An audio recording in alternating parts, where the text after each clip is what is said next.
پچھلی رات کو جب اس نے دروازہ کھولا تھا تو دروازہ کھولتے ہی ایک یک ہوا کا جھونکا اندر سے باہر آیا تھا، جیسے کمرے میں 4 سے 5 ایئر کنڈیشنز ایک ساتھ چل رہے ہوں، لیکن اس وقت ایسا کچھ محسوس نہیں ہوا تھا۔ نہ ہوا تھی، نہ ہی ٹھنڈی ہوا اور نہ ہی گرم ہوا، اور نہ ہی کوئی بو تھی جو عرصے سے بند کمروں میں پیدا ہوتی ہے۔ اس مرتبہ ہوا کے بجائے ایک آواز آئی تھی۔ یہ بڑی پررعب آواز تھی۔ ابھی نہیں، رات کو آنا۔ تنبیہ کے ساتھ اسے ہدایت کی گئی تھی اور اس ہدایت کے مطابق اسے رات کا انتظار کرنا تھا۔ جب اس نے اس کمرے کے بارے میں سنا تھا تو وہ یہی سوچتی رہتی تھی کہ اس کمرے کے اندر کوئی اسرار نہیں ہے، محض کسی غلط فہمی کی بنا پر اسے بند کیا گیا ہے، مگر اب آہستہ آہستہ اس کمرے کے اسرار اس پر کھلے جا رہے تھے۔ وہ یہ بات سوچنے پر مجبور ہو گئی کہ اس کمرے میں ضرور کوئی چیز ہے۔ اس آواز نے اس کو یقین میں بدل دیا تھا۔ اس نے بھی طے کر لیا تھا کہ وہ اس کمرے میں جا کر رہے گی، یہ معلوم کر کے رہے گی کہ وہاں پر کون ہے۔ دادا عظیم نے اس کمرے کے دروازے کی تصویر بنائی تھی تو کچھ سوچ کر ہی بنائی ہوگی۔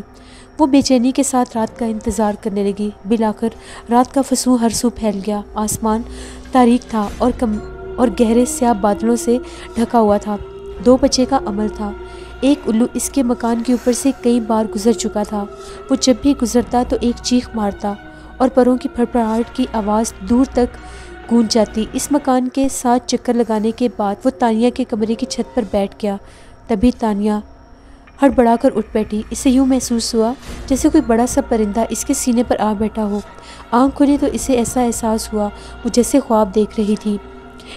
گھڑی پر نظر پڑی تو 2 بج رہے تھے۔ رات کا کھانا کھا کر وہ اپنے کمرے میں آ گئی تھی۔ پھر یہ سوچتے سوچتے کہ کس وقت اس نے کمرے میں جانا ہے، اسے نیند آ گئی اور اب اس کی آنکھ کھلی تھی تو اوپر سے یہ عمل تھا۔ کمرے میں لائٹ جل رہی تھی، دروازہ بند تھا۔ اس کی سمجھ میں کچھ نہیں آ رہا تھا کہ اس کے سینے پر کسی بڑے پرندے کا احساس خواب تھا یا حقیقت یا اس کا وہم۔ خیر اب وہ اٹھ گئی تھی۔ رات کو آنے کی ہدایت اس کے کانوں میں گونج رہی تھی۔ نیچے جانے کی خواہش اس کے دل میں گہری ہوتی جا رہی تھی۔ کوئی اسے کہہ رہا تھا چلو نیچے آؤ۔ پھر وہ کسی بھی بات سے ٹلنے والی نہیں تھی۔ وہ ایک عجیب و غریب طرح سے سحر زدہ انداز میں زینے اترنے لگی۔ برآمدے کی لائٹ روشن تھی۔ وہ بڑے اطمینان کے ساتھ اس پرسرار کمرے کے دروازے پر جا کر کھڑی ہوئی۔ پھر اس نے تعویذ چھوئے بنا ہینڈل کو ہلکا سا گھمایا۔ دروازہ کھٹ کی آواز کے ساتھ کھل گیا۔ ایک لمحے کو اسے توقیف ہوا کہ جیسے اندر آنے کی اجازت چاہیے۔ تبھی اندر سے آواز آئی، اندر آ جاؤ، کب تک دروازے پر کھڑی رہو گی؟ وہ فوراً سے دروازہ کھول کر اندر داخل ہو گئی۔ اندر داخل ہوئی تو کمرے کا منظر دیکھ کر اس کا اوپر والا سانس اوپر اور نیچے کا نیچے رہ گیا۔ اس کے وہم و گمان میں بھی نہیں تھا کہ اندر یہ سب کچھ ہوگا۔ اس کے تصور میں یہ تھا کہ کمرے میں بے حد تاریک اندھیرا ہوگا، کیونکہ اسے بتایا گیا تھا کہ کمروں کی دیواروں پر اور چھت پر کالا رنگ کروایا گیا ہے، جگہ جگہ پر جالے لٹکے ہوں گے، اندر کیڑے مکوڑے رینگ رہے ہوں گے، بند کمرے کی بو ہوگی، سیلن لگی ہوگی۔ لیکن یہاں تو نقشہ ہی الٹا تھا۔ جب وہ دروازہ کھلا اندر آئی تو اس نے کیا دیکھا؟ کسی نے اس کو یہ کہا کہ دروازہ بند کر دو۔ دروازہ بند کر کے چٹکنی لگا کر جیسے ہی وہ پیچھے پلٹی تو کمرے میں بے حد روشنی تھی، جیسے دن نکلا ہو۔ کمرے کے عین وسط میں ایک اونچی منڈیر پر ایک شخص زرق برق لباس میں بیٹھا تھا۔ کمرے میں سرخ رنگ کا کارپیٹ بچھا ہوا تھا اور وہ 1.5 عمر کا شخص کسی ریاست کا راجا محسوس ہو رہا تھا۔ اس کے بیٹھنے کا انداز، قیمتی زرق برق لباس اور گلے میں پڑی موتیوں کے ہار اس بات کی گواہی دے رہے تھے کہ وہ کسی ریاست کا راجا ہے۔ گھنگریالے بال، سرخی مائل سانولی رنگت، صحت مند جسم کا، ایک ہاتھ میں سانپ کی طرح بل کھاتا ہوا عصا تھا۔ آؤ بیٹھو، اس نے تمکنت کے انداز میں کہا۔ ابھی تانیہ سوچ ہی رہی تھی کہ وہ کہاں بیٹھے، کیونکہ اس کمرے میں کرسی نام کی کوئی چیز نہ تھی۔ چند لمحوں میں اس شخص کے سامنے چند قدموں کے فاصلے پر ایک مخمل کی گدی والا ایک اسٹول نمودار ہو گیا۔ اس شخص نے مسکرا کر اسے نشست کی طرف بیٹھنے کا اشارہ کیا۔ تانیہ سحر انداز میں آ کر اس اسٹول پر بیٹھ گئی۔ تب تانیہ کی نظر اس کے پیروں پر پڑی۔ وہ ننگے پاؤں تھا مگر اس کا ایک پیر تھا۔ تم حیران ہو نا؟ اس 1.5 عمر والی ریاست جیسے شخص نے بڑی گرجدار آواز میں سوال کیا۔ ہاں، تانیہ بامشکل بول پائی۔ اس کمرے کا ماحول دیکھ کر اس نے سوال کیا۔ ہاں، اس نے مختصر جواب دیا، جو رات تم لوگوں کے لیے سونے کے لیے ہوتی ہے وہ رات ہمارے لیے دن ہوتا ہے۔ ہماری راتیں رات کو روشن ہوتی ہیں اور دن تاریک۔ جب تم لوگ سو جاتے ہو تو ہم باہر آ جاتے ہیں، ہر سو ہمارا راج ہوتا ہے۔ آپ کون ہیں؟ تانیہ نے ہمت کر کے سوال کیا۔ میں بتانا بھی چاہوں تو نہیں بتا سکتا، سمجھانا بھی چاہوں تو نہیں سمجھا سکتا، بس تمہیں اتنا ہی سمجھا سکتا ہوں کہ تمہاری وجہ سے مجھے آزادی ملی ہے۔ میں تمہارا بہت زیادہ احسان مند ہوں۔ میری وجہ سے؟ تانیہ نے حیرت زدہ تھی کہ یہ کیسی بات ہے؟ وہ کیسے؟ نہ تم یہاں آتی، نہ پنجرے میں وہ آتا، نہ خون پھیلتا اور نہ اس کے خون میں ہم غسل کرتے۔ میں سمجھی نہیں آپ کیا کہہ رہے ہیں۔ وہ واقعی کچھ نہیں سمجھ رہی تھی۔ ہم سب سمجھا بھی نہیں سکتے اور تمہیں کچھ سمجھنے کی ضرورت بھی نہیں۔ یہ کہہ کر اس نے اپنا ہاتھ پھیلایا اور اس کی ہتھیلی پر ایک کتاب نمودار ہوئی۔ یہ لو، ہماری طرف سے ایک چھوٹا سا تحفہ ہے، اسے رکھ لو۔ تانیہ نے اٹھ کر اس کے ہاتھ میں رکھی ہوئی کتاب کو لے لیا۔ وہ یہ چاہتی تھی کہ اسے کھول کر دیکھے۔ اس نے فوراً کہا، نہیں، ابھی نہیں، اپنے کمرے میں جا کر دیکھنا۔ جی بہتر، آپ کا شکریہ۔ تب وہ ادھیڑ عمر شخص اپنی وضاحت سے کسی تاریخی ڈرامے کا کردار لگ رہا تھا۔ اپنے بل کھائے آسے کے سہارے اٹھا اور بولا، اب تم جاؤ، اور ہاں، کوئی ضروری نہیں ہے کہ ہمارے راز تم اپنے گھر کے لوگوں پر کھولو۔ میری بات کو سمجھ گئی ہو نا تم؟ ہاں۔ تانیہ نے فرما برداری سے گردن ہلائی اور واپسی کے لیے مڑی۔ اس نے واپسی کے لیے جیسے ہی قدم بڑھائے، 2 قدم ہی بڑھائے ہوں گے کہ کمرے میں اچانک سے تاریکی چھا گئی۔ اس نے پیچھے مڑ کر دیکھا، گھپ اندھیرا تھا، ایک عجیب سی ٹھنڈک تھی۔ وہ دروازے کے نزدیک تھی مگر اسے دروازہ نظر نہیں آ رہا تھا۔ اس نے جلدی سے ٹٹول کر دروازے کا ہینڈل ڈھونڈا، اسے گھمایا اور کمرے سے باہر آ گئی۔ باہر آ کر وہی ماحول تھا۔ اس نے پلٹ کر دروازہ بند کیا، لمبے لمبے 2-3 گہرے سانس لیے، پھر وہ تیزی سے قدم اٹھاتی ہوئی اپنے کمرے میں آ گئی اور دروازہ بند کر لیا۔ جب وہ دروازہ بند کر رہی تھی تو اسے کسی پرندے کے چیخنے کی اور پروں کے پھڑپھڑانے کی تیز آواز سنائی دے رہی تھی۔ پروں کی پھڑپھڑاہٹ اور چیخ سن کر اس کی نظروں کے سامنے پنجرے والا الو آ گیا۔ پنجرے میں الو کا زخمی ہونا، بے پناہ خون کا پھیلنا، خون آلودہ پیروں کے نشان اور زخمی الو کا پنجرے سے اڑ جانا۔ تب اسے اس کا جملہ یاد آیا، نہ تم یہاں آتی، نہ پنجرے میں وہ آتا، نہ خون پھیلتا اور نہ اس کے خون میں ہم غسل کرتے۔ کیا یہ تھا؟ یہ سب کچھ کیا تھا؟ آخر یہ سب کچھ کیا تھا؟ مجھے کچھ سمجھ میں نہیں آ رہا۔ بہرحال وہ خوش تھی کہ اس نے کسی کو آزاد کیا، اس کو کسی کی آزادی کے ساتھ منسوب کیا گیا، اور اس نے خوشی سے اس کو ایک تحفہ بھی دے دیا۔ تانیہ نے بیڈ پر بیٹھ کر اس تحفے کو الٹ کر دیکھا۔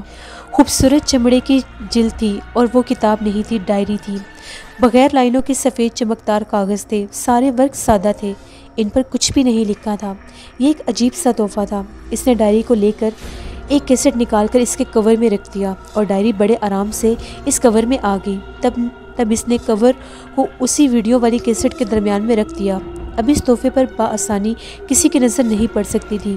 ویسے بھی اس کے کمرے میں دردانہ کے سوا کوئی نہیں آتا تھا۔ دردانہ اپنے کام سے کام رکھتی تھی، وہ اس کی چیزوں کو بالکل بھی نہیں چھیڑتی تھی، بہت احتیاط سے صفائی کر کے چلی جاتی تھی۔ کبھی کبھار افضل آ جاتا تھا، وہ بھی تانیہ کے اصرار پر تھوڑی دیر بیٹھتا، گپ شپ لگاتا اور چلا جاتا۔ خالہ فرزانہ اپنے مرض کی وجہ سے اوپر نہیں آتی تھی۔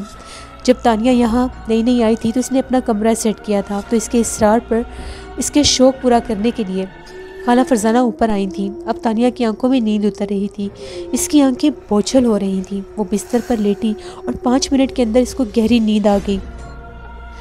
صبح جب وہ منہ ہاتھ دھو کر نیچے آئی تو خالہ فرزانہ ڈائننگ ٹیبل پر حسب معمول اس کی منتظر تھیں۔ وہ اسے دیکھ کر مسکرائیں اور بولیں، آؤ تانیہ۔ آ گئی خالہ، تانیہ نے خوش اخلاقی سے کہا۔ انہیں سلام کیا اور کرسی کھینچ کر بیٹھ گئی۔ سلام کے جواب میں خالہ فرزانہ نے اسے دعائیں دیں۔ دردانہ کہاں ہے؟ تانیہ نے پوچھا۔ آ رہی ہے، چائے لینے گئی ہے۔ میں آ گئی بی بی، دردانہ یہ کہتی ہوئی کمرے میں داخل ہوئی۔ چائے کی کتنی میز پر رکھی، اسے ٹکوزی کے کور سے ڈھکا اور کرسی گھسیٹ کر خود بھی آ کر بیٹھ گئی۔ جب سے تانیہ اس گھر میں آئی تھی وہ ناشتے کی میز پر دردانہ کو اپنے ساتھ بٹھاتی تھی۔ خالہ فرزانہ کو شروع میں اس بات سے اعتراض تھا کیونکہ وہ نوکر اور مالک کے درمیان فرق رکھتی تھی اور ایک فاصلہ ضروری سمجھتی تھی، مگر تانیہ کی خوشی کی خاطر انہیں یہ بات بھی منظور تھی۔ بھائی کہاں ہے؟ تانیہ نے ٹوسٹ پر مکھن لگاتے ہوئے کہا۔ بھائی ابھی کمرے میں ہوگا، سو رہا ہوگا۔ ناشتہ نہیں کریں گے وہ؟ اس نے کبھی ہمارے ساتھ پہلے ناشتہ کیا ہے جو آج کرے گا؟ اب خالہ ایسی بھی بات نہیں، انہوں نے کئی بار ہمارے ساتھ ناشتہ کیا ہے، اب رہنے بھی دو تانیہ، سال میں اگر ایک بار کر لیا ہوگا تو کون سا ناشتہ ہوا یہ؟ اچھا ٹھہرے، میں نے اٹھا کر لاتی ہوں۔ نیچے وہ خود ہی آ گئے۔ افضل نے کمرے میں داخل ہوتے ہوئے کہا، یہ خالہ ضرور میری ہی برائیاں کر رہی ہوں گی۔ بھائی کوئی ایسی ویسی؟ تانیہ نے ہنس کر کہا۔ دردانہ سے دیکھ کر اٹھ گئی، اس کے لیے سیکے ہوئے سلائس لے آئی۔ خالہ آپ مجھ کوارے کے پیچھے کیوں پڑی رہتی ہیں؟ افضل نے مسخرے پن میں کہا، تو کر لو نا شادی، کس نے منع کیا ہے؟ خالہ جل کر بولی، انہوں نے منع کیا ہے۔ افضل نے بڑی معصومیت سے کہا۔ خالہ فرزانہ سمجھی کہ افضل نے تانیہ کی طرف اشارہ کیا ہے، وہ ایک دم چونک گئی۔ خود تانیہ بھی یہی سمجھی کہ اشارہ اس کی طرف ہے، وہ حیرت بھری نظروں سے افضل کو دیکھنے لگی۔ وہ انہوں نے، افضل نے کمرے کے بارے میں انگلی سے اشارہ کیا۔ باہر کون ہے؟ کسی کو کھڑے ہوئے دیکھا ہے کیا؟ خالہ فرزانہ نے پوچھا۔ او ہو خالہ، اتنی عقل مند ہے آپ، میرا اشارہ ہی نہیں سمجھی۔ وہ کمرے والے صاحب نے، افضل نے یہ کہہ کر اپنے لہجے کو توقف کیا۔ خالہ فرزانہ کی آنکھوں میں عجیب الجھن کے آثار پیدا ہو گئے۔ تب وہ بولا، اس گھر کو جب فروخت کرنے کے لیے دوسری شرط تھی، وہ یہ تھی کہ اس گھر میں بچے نہ ہوں۔ اگر میں شادی کر لیتا تو 8 سالوں میں کتنے بچے آپ کے دائیں بائیں کھیل رہے ہوتے، اسی لیے میں نے ابھی تک شادی نہیں کی۔ افضل کی بات سن کر تانیہ بے اختیار مسکرا پڑی۔ آپ بھی کمال کرتے ہیں بھائی، آپ نے اس وجہ سے ابھی تک شادی نہیں کی؟ ارے تانیہ، تم کس کی باتوں میں آ رہی ہو؟ یہ 1 نمبر کی چیز ہے، افضل جس کا نام ہے۔ خدا کا شکر ہے خالہ آپ نے مجھے 2 نمبر چیز نہیں کہا۔ افضل نے کہا، بھائی ایک بات بتائیں۔ افضل نے یہ کہا کہ پلیز شادی سے ریلیٹڈ کوئی بات مت پوچھنا، اس کے بارے میں کوئی جواب نہیں دوں گا۔ ٹھیک ہے، تانیہ نے وعدہ کیا اور پھر بولی، میں یہ پوچھ رہی تھی کہ اس پرسرار کمرے کو کبھی کسی نے کھولنے کی کوشش کی ہے؟ نہیں، آج تک نہیں کی، افضل نے کہا۔ لیکن یہ خیال آپ کے دل میں کیوں آیا؟ ہو سکتا ہے یہ دروازہ بند ہی نہ ہو، تانیہ نے سادگی سے کہا۔ کیوں نہ اس کو جا کر دیکھ لیا جائے، یہ بند ہے یا کھلا؟ اگر کھلا ہوا تو اندر جانے کی ہمت کی جائے گی، آخر پتہ تو چلے کہ بند دروازے کے پیچھے ہے کیا۔ آپ کا مطلب ہے کہ یہ دروازہ مقتل نہیں ہے؟ افضل نے سوال کیا۔ ہاں، ہو سکتا ہے، کیونکہ آپ میں سے کسی نے بھی اس دروازے کے ہینڈل کو گھمانے کی کوشش کی یا نہیں؟ تانیہ نے پوچھا۔ نہیں کی، اور وہ اس لیے اس کی ضرورت پیش نہیں آئی۔ سابقہ مالک مکان وسیم نے مجھے سختی سے اس سلسلے میں منع کیا تھا، پھر میں کیوں کسی مصیبت کو اپنے گلے میں ڈالتا؟ ویسے میں روشن علی صاحب کی تلاش میں پاکستان کوارٹرز گیا تھا، وہاں جا کر معلوم ہوا کہ وہ اسلام آباد شفٹ ہو چکے ہیں، اور وہ جس محکمے میں ملازم تھے وہ دفتر اسلام آباد منتقل ہو گیا تھا۔ تانیہ، تمہارے پرسرار کمرے کا بھوت کیوں تمہارے سر پر سوار ہو گیا ہے؟ تم آخر کیا کرنا چاہ رہی ہو؟ پہلے اس گھر میں کیا کم مصیبتیں ہیں؟ پہلے اس گھر میں کیا کم پرسرار واقعات ہو رہے ہیں جو اب تم دوبارہ سے ایک نئے سرے سے ایک نیا قصہ شروع کر رہی ہو؟ کیوں اس بارے میں سوچ رہی ہو؟ ارے خالہ، آپ روز بروز اتنی بزدل کیوں ہوتی جا رہی ہیں؟ آپ ڈرے نہیں، میں کچھ نہیں کروں گی، تانیہ نے بڑے مستحکم لہجے میں کہا۔ خالہ فرزانہ نے ہونٹوں پر انگلی رکھ کر کہا، ایسی باتیں نہیں کرتے۔ تب اس نے دیکھا دردانہ آ رہی تھی، وہ خاموش ہو گئی۔ پھر سب نے خاموشی سے ناشتہ کیا۔ ناشتے کے بعد جب دردانہ برتن اٹھا کر کچن میں گئی تو تانیہ افضل سے مخاطب ہوئی، آپ کیا کہتے ہیں بھائی؟ ارے بھائی، اگر آپ خاتون ہو کر اتنی جرأت کا مظاہرہ کر رہی ہیں تو میں مرد ہو کر بھلا پیچھے کیسے ہٹ سکتا ہوں؟ افضل نے سیاسی بیان دیا۔ آئیے بھائی، پھر چلیے، چل کر دیکھتے ہیں، نیک کام میں دیر کیسی۔ ارے تانیہ، کچھ ہوش کے ناخن لو، اچھی بھلی لڑکی ہو تم، کیوں باولی ہو گئی ہو؟ خالہ، جب دروازہ مقتل ہوگا تو ہمارے ہاتھ لگانے سے تھوڑی نہ کھل جائے گا، ہم کوئی تالا توڑ کر اندر تو نہیں جا رہے، صرف یہی چیک کریں گے کہ دروازہ کھلا ہے یا بند ہے، اور تھوڑا سا دیکھیں گے، آپ پرسکون رہیں پلیز، خالہ نے تانیہ کو کہا۔ خالہ نے کہا، ٹھیک ہے، میں تو جا رہی ہوں اپنے کمرے میں، تم دونوں کا دماغ خراب ہو گیا ہے، جو مرضی کرو۔ خالہ، ٹھیک ہے، آپ چلیں اپنے کمرے میں، ہم آ کر آپ کو رپورٹ دیتے رہیں گے، تانیہ نے یہ کہا۔ تانیہ کے دل میں ذرا سا بھی خوف نہیں تھا، اسے معلوم تھا کہ دروازہ کھلا ہوا ہے، اور اب اس کمرے میں جو کچھ بھی تھا وہ پہلے ہی دیکھ چکی تھی، اور وہ جو کوئی بھی تھا اس وقت رخصت ہو چکا ہوگا، اس لیے وہ بے خوفی سے آگے بڑھی۔ پیچھے پیچھے افضل تھا۔ خالہ فرزانہ ابھی کمرے سے نکل نہیں پائی تھی۔ تانیہ اور افضل اسی پرسرار کمرے کے دروازے کے سامنے آ کر رک گئے۔ افسر کو اگرچہ اس گھر میں شفٹ ہوئے 7 سے 8 سال ہو چکے تھے، مگر آج تک اس دروازے کو اس نے باغور دیکھا بھی نہیں تھا۔ آج اس نے پہلی بار اس پرسرار دروازے کو باغور دیکھا تھا۔ دروازہ بند تھا اور دروازے کے ہینڈل کے اوپر کالے کپڑے میں سلا ہوا، کالی ڈوری میں لٹکا ہوا ایک تعویذ تھا۔ سفید اسٹیل کے ہینڈل کے اوپر اس کی کالی ڈوری کو 3-4 بل دیے گئے تھے کہ تعویذ کہیں گر نہ جائے، ڈوری کہیں کھل نہ جائے۔ افضل دروازہ کھولنے کے لیے آگے بڑھنے لگا تو تانیہ نے اسے روک دیا اور خود آگے بڑھ کر ہینڈل کو اپنے ہاتھ سے کھولنے کی کوشش کی۔ افضل کا دل دھاڑ دھاڑ کرنے لگا۔ تانیہ بھی تھوڑی سی پریشان تھی۔ اسی اثناء میں تانیہ نے 2 سے 3 بار ہینڈل کو گھمانا چاہا۔ ہینڈل تھوڑا سا گھوما لیکن دروازہ نہ کھلا۔ دروازہ مقتل تھا۔ تانیہ نے 2 سے 3 بار پھر اوپر نیچے کیا، دروازہ کھولنے کے لیے زور لگایا لیکن دروازہ نہیں کھلا۔ تب وہ گہرا سانس لے کر پیچھے ہٹ گئی۔ اسے بڑی حیرت ہو رہی تھی۔ اس نے 3-4 مرتبہ اس کو کھولا تھا۔ جب بھی ہینڈل پر ہاتھ رکھتی تھی دروازہ کھل گیا تھا۔ رات کو بھی تو اس کمرے میں گئی تھی نا، اس لنگڑے شخص سے ملی تھی جو کسی ریاست کا راجہ دکھائی دے رہا تھا۔ آخر کیا وہ سب اس کا وہم تھا؟ اس کے تخیل کی پرواز تھی؟ اس کے ذہن کا کرشمہ سازی تھی؟ بھائی آپ ذرا کوشش کریں۔ افسر نے خاموشی سے آگے بڑھ کر ہینڈل کو زور سے اوپر نیچے کیا مگر دروازہ نہیں کھلا۔ دروازہ بند ہے تانیہ، یہ دروازہ لاک ہے۔ اب تانیہ یہ کیسے کہتی کہ اب تک یہ دروازہ لاک نہیں تھا؟ وہ 3 مرتبہ اس دروازے کو کھول چکی ہے، 1 مرتبہ اس کمرے کے اندر بھی جا چکی ہے اور وہ یہ بات نہیں کہہ سکتی تھی۔ اگر کہتی تو یقینی طور پر اس کی دماغی حالت پر شبہ کیا جانے لگتا، مگر اسے خود ہی اپنی حالت پر شبہ ہونے لگا تھا۔ یہ کیسے ہو رہا ہے اور یہ سب کیا ہو رہا ہے؟ کیا مجھے کوئی نفسیاتی بیماری ہو گئی ہے؟ پھر اسے خیال آیا لنگڑے راجہ نے اسے ایک تحفہ دیا تھا، وہ ایک خوبصورت ڈائری تھی۔ اس ڈائری کو اس نے ایک ویڈیو کیسٹ کے کور میں چھپا کر کیسٹوں کی قطار میں لگایا تھا۔ اوپر جا کر ڈائری کو دیکھنا چاہیے۔ ارے کیا ہوا؟ پیچھے سے خالہ فرزانہ کی آواز آئی۔ وہ آہستہ آہستہ چلتی ہوئی آ پہنچی تھیں، اپنے کمرے کے دروازے پر کھڑی ہو کر ان دونوں سے بات کر رہی تھی۔ خالہ دروازہ لاک ہے، افضل نے اطلاع دی۔ میرے لیے کون سا نئی اطلاع ہے؟ میں تو جب سے اس گھر میں آئی ہوں جانتی ہوں۔ اس بات کو جانتے ہوئے بھی مجھے 7 سے 8 سال ہو گئے ہیں۔ یہ کہہ کر خالہ فرزانہ اپنے کمرے میں چلی گئیں۔ پھر افضل نے بغیر کچھ کہے اپنے کمرے کا رخ کیا اور دفتر جانے کی تیاری کرنے لگا۔ اب وہ دروازے کے سامنے تنہا رہ گئی۔ اس نے اوپر جانے کے لیے زینے کی طرف قدم بڑھائے، 2-4 قدم چل کر پھر رک گئی، واپس پلٹی۔ اس نے سوچا 1 مرتبہ کیوں نہ دروازے کی آزمائش پھر سے کر لی جائے۔ اس وقت اس کے آس پاس کوئی نہیں تھا۔ اس نے بہت احتیاط کے ساتھ دروازے کے ہینڈل پر ہاتھ رکھا، نیچے کی طرف ہاتھ جیسے ہی دبایا، ہینڈل کو نیچے کیا، دروازہ نہ کھلا۔ دروازہ واقعی مقتل تھا۔ اسے اپنی ذات کے بارے میں فکر لاحق ہو گئی تھی۔ اب وہ یقینی اور غیر یقینی کیفیت میں مبتلا ہو گئی تھی۔ ہونے یا نہ ہونے کا عجیب و غریب سلسلہ اس کے ذہن میں آ گیا تھا۔ اب اس نے یہ سوچا کہ کیوں نہ میں ایک دفعہ اوپر جا کر کیسٹوں کے کور میں چھپائی ہوئی اس ڈائری کو دیکھ لوں۔ وہ تیزی سے سیڑھیاں چڑھتی ہوئی اوپر پہنچی، دروازہ بند کیا اور دھڑکتے دل کے ساتھ کیسٹوں کے شیلف کی طرف بڑھی۔ نزدیک جا کر اس نے بے قراری سے کیسٹوں کی قطار میں نظر ڈالی۔ تب اسے وہ کیسٹ کور نظر آیا جس پر کوئی لیبل نہیں لگا تھا۔ اس نے جلدی سے وہ کور باہر نکال لیا۔ جیسے اس نے کور کو کھولا، اس کے اندر ڈائری تھی، چمڑے کی جلد والی خوبصورت ڈائری موجود تھی۔ اس نے آنکھیں بند کی اور خدا کا شکر ادا کیا۔ اگر یہ ڈائری نہ ملتی تو وہ اپنی نظروں میں خود کو پاگل قرار دے دیتی اور یہ سوچنے پر مجبور ہو جاتی کہ اب تک جو کچھ ہو رہا تھا اس کے ذہن کا اختراف تھا۔ مگر اب یہ سوچ رہی تھی کہ لنگڑے راجہ کا دیا ہوا تحفہ تو موجود ہے، پھر آخر کمرہ کیوں بند تھا؟ وہ کمرے میں کس طرح گئی تھی؟ اگر دروازہ اس وقت کھلا ہوتا تو پھر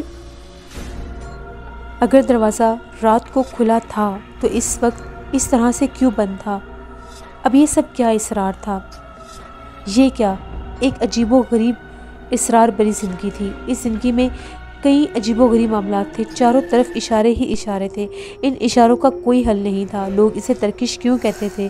دادا عظیم نے اس کا اصل نام ترکش بتایا اور پھر وہ شخص جس کا نام کالا چراغ تھا، اس نے بھی یہاں پر آ کر اس کو ترکش کیوں کہا؟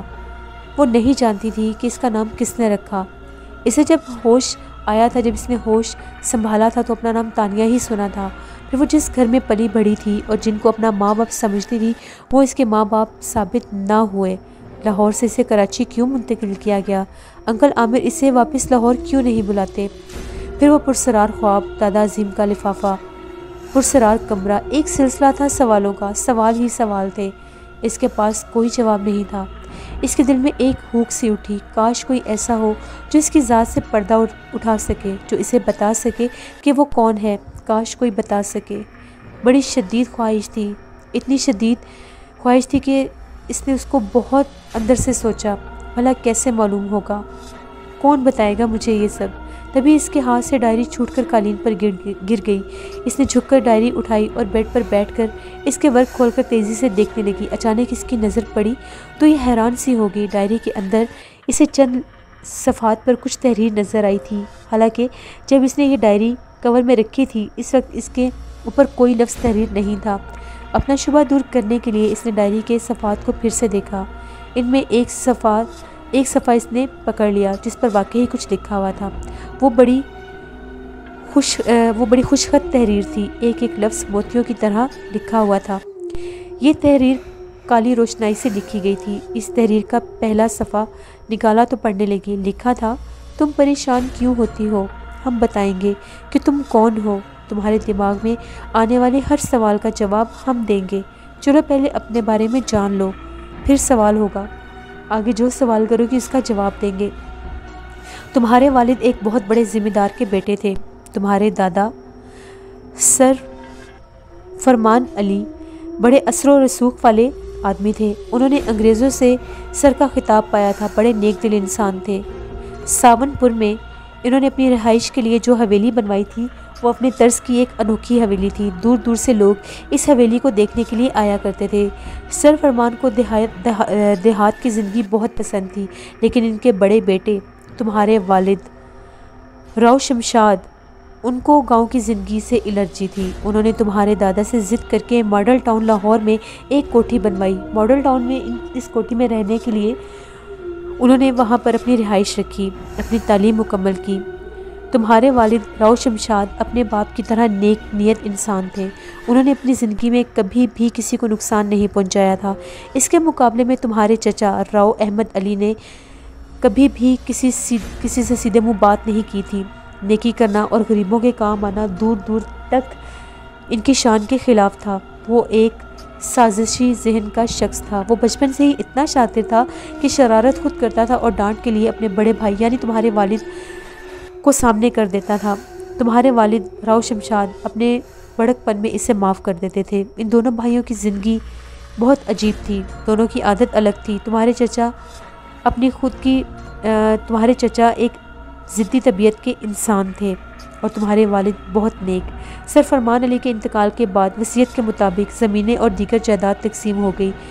جائیداد کی تقسیم کے ساتھ ساون پور کی حویلی بھی تقسیم ہو گئی، لیکن تمہارے والد نے اپنا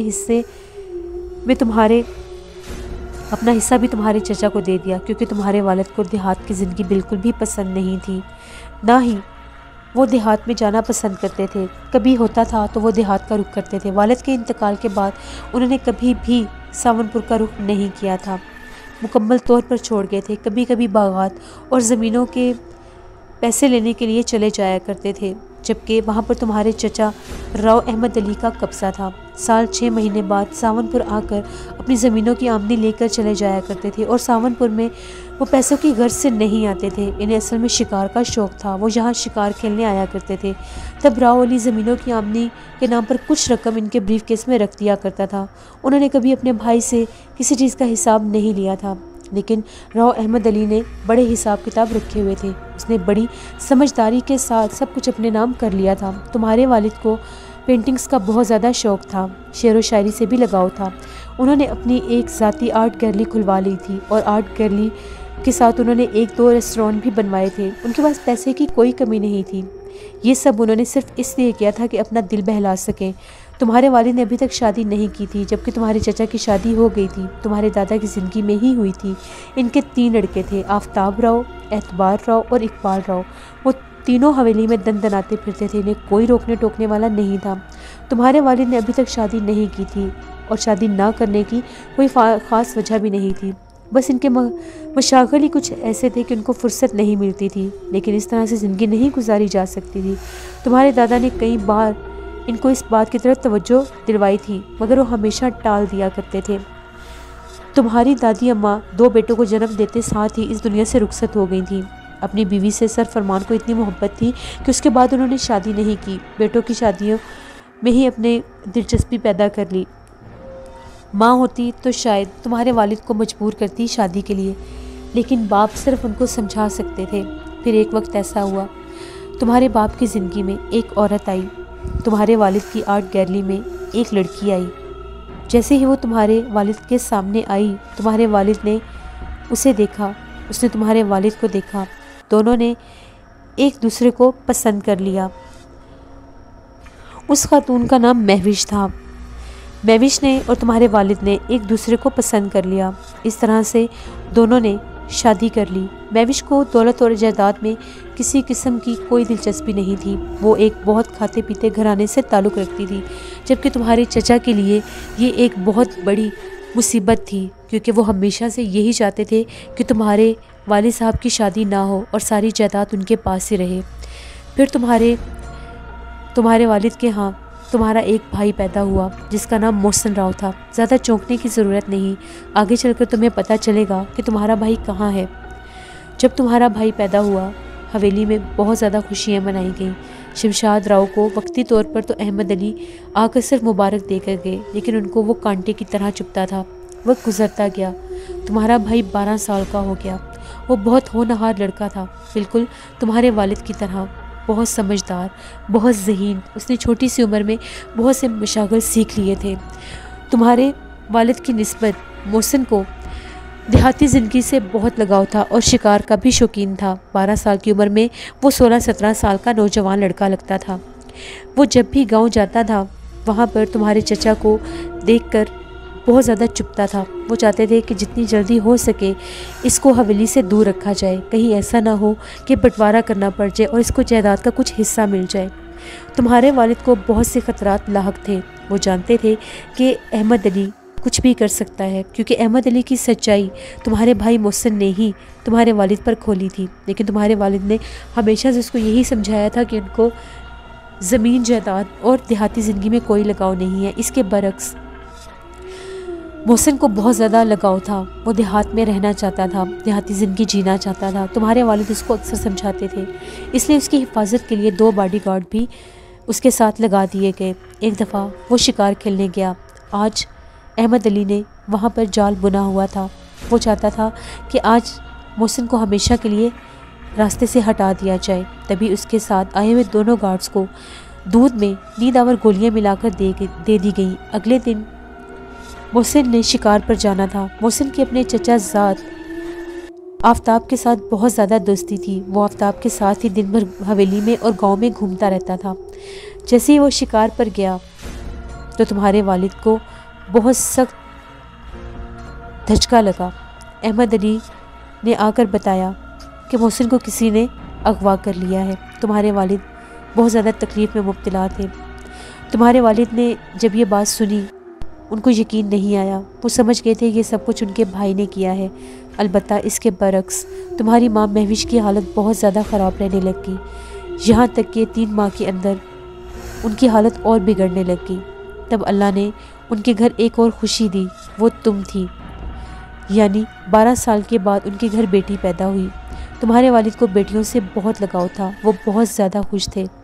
احمد علی ایک طرف تو خوش تھا کہ محسن راستے سے ہٹ گیا، اور دوسری طرف تمہاری پیدائش نے ان کو ایک دم سے ہلا کے رکھ دیا۔ تمہارے دادا نے ہمیشہ سے خواہش ظاہر کی تھی کہ اگر اللہ نے ان کو بیٹی دی تو اس کا نام ترکش رکھیں گے، اس لیے تمہارا نام تمہارے دادا کی خواہش پر ترکش رکھا گیا۔ سب بہت زیادہ خوش تھے۔ محسن کی گمشدگی کی اطلاع ملنے پر بھی تمہارے آنے کی خوشی زیادہ ہو گئی۔ تمہارے والد کو نہ تو اس کی ڈیڈ باڈی ملی تھی اور نہ ہی اس کی کوئی اور نشاندہی ہوئی تھی۔ البتہ تمہاری ماں بہت زیادہ پریشان تھی۔ تمہاری ماں 3 ماہ یہ صدمہ نہیں سہ سکی، وہ ہر وقت یہی پوچھتی تھی میرا بیٹا محسن کب آئے گا، محسن کو ڈھونڈ کر لاؤ۔ اس کے انتظار میں روتی روتی بالآخر وہ انتقال کر گئی۔ اب تمہارے والد کے پاس صرف تم ہی رہ گئی تھی۔ تمہارے والد کو یہ خطرہ تھا کہ جس طرح محسن کو راستے سے ہٹایا گیا ہے کہیں تمہاری جان بھی نہ لے لی جائے۔ پھر کوئٹہ میں ان کے ایک دوست تھے، انہوں نے اپنے دوست کو فون کیا اور یہ کہا کہ ان سے ملنا چاہتے ہیں۔ وہ بھی ایک بہت بڑے آفیسر تھے۔ جب وہ آئے تو تمہارے والد نے انہیں ساری حقیقت بتائی اور بڑی رازداری کے ساتھ تمہیں کوئٹہ بھیج دیا گیا۔ اس وقت تمہاری عمر صرف 4 سے 5 ماہ تھی۔ تبھی اگلے دن تمہارے والد نے حویلی میں یہ خبر پہنچا دی کہ ان کی بچی وفات پا چکی ہے۔ تمہارے چچا وہاں آئے تو صحیح، لیکن وہ ہرگز گوارا نہیں کرتے تھے اتنی چھوٹی بچی کے لیے قبرستان میں جائیں۔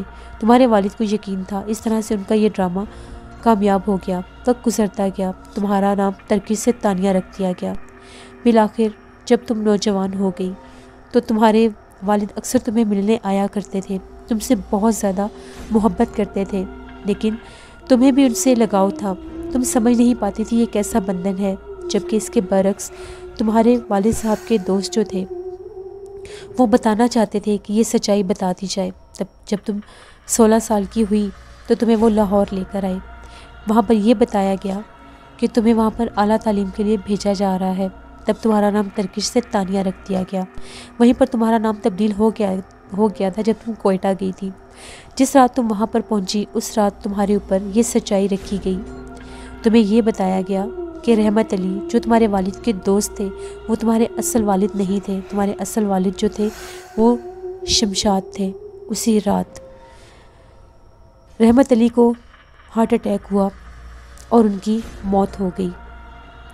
اس کے بعد اب تم اپنے والد راؤ شمشاد کے ساتھ رہتی تھی۔ سب سے بڑی مصیبت یہ تھی کہ تمہاری شکل ہو بہو تمہاری ماں مہوش سے ملتی تھی، اور شمشاد راؤ کو یہ بہت زیادہ دقت تھی کہ کہیں تمہیں کوئی پہچان نہ لے۔ پہلی بار جب آفتاب راؤ لاہور آیا تو اس نے تمہیں دیکھا تو یہ بات جا کر اپنے باپ سے کی کہ جو تایا ابو کے دوست کی بیٹی آئی ہے تانیہ، اس کی شکل ہو بہو تائی اماں جیسی ہے۔ تبھی تمہارے چچا تمہاری چچی کو لے کر اپنا وہم دور کرنے کے لیے لاہور آ پہنچے۔ وہاں پر 2-3 دن رہے۔ جب بھی کھانا کھانے بیٹھتے تھے تو تمہارے والد راؤ شمشاد سے یہ کہتے تھے، بھائی کمال کی بات ہے، آپ کے دوست کی بیٹی تانیہ کی شکل ہو بہو ہماری مرحوم بھابھی سے ملتی ہے، ایسا لگتا ہے کہ یہ آپ کی بیٹی ہوں۔ یہ بات سننے کے بعد تمہارے والد کے ذہن پر سناٹا چھا گیا۔ وہ بہت پریشان ہوئے۔ اب ان کو یہ فکر لاحق ہوگی کہ کہیں یہ چال باز انسان تمہیں مروا نہ دے۔ جیسے ہی راؤ احمد یعنی تمہارے چچا واپس گئے حویلی تو تمہارے والد شمشاد نے اپنے ایک بہت گہرے دوست جس پر وہ اندھا بھروسہ کرتے تھے، وہ ان کا پارٹنر بھی تھا اور رشتہ دار بھی تھا، عامر کو فون کیا۔ عامر کو یہ بلا کر کہا کہ جتنی جلدی ہو سکتا ہے تانیہ کو یہاں سے روانہ کرنا ہے۔ تبھی عامر نے تمہیں یہاں پر فرزانہ کے گھر بھیج دیا کیونکہ وہاں پر تمہاری جان کو خطرہ تھا۔ لسنرز، اب اگلی ایپیسوڈ میں آپ لوگ دیکھیں گے کہ تانیہ لاہور میں کب تک رہے گی، آخر تانیہ کے خواب کا تعلق اس کالے کمرے سے کیوں ہے، اور جس نے اس کو ڈائری دی ہے وہ تانیہ پر اتنا مہربان کیوں ہے، تانیہ صحرا میں کیوں بھٹکے گی، اور تانیہ کا بھائی محسن کہاں پر ہے۔ یہ سب کچھ جاننے کے لیے آپ لوگوں کو دیکھنی پڑے گی ہوش ربا کی اگلی ایپیسوڈ جو میں کل آن ایئر کروں گی۔ اپنا فیڈ بیک مجھے ضرور دیں، آپ لوگوں کو ہوش ربا ناول کیسا لگ رہا ہے۔ اپنا بہت سا خیال رکھیے گا۔ جن لوگوں نے ابھی تک ہارر اردو سینٹر کو سبسکرائب نہیں کیا، ابھی میرے چینل کو سبسکرائب کریں۔ اس چینل پر اسی طرح سے ناولز میں آپ لوگوں کے لیے آن ایئر کرتی رہوں گی۔ Thank you for watching, stay blessed, اللہ نگہبان۔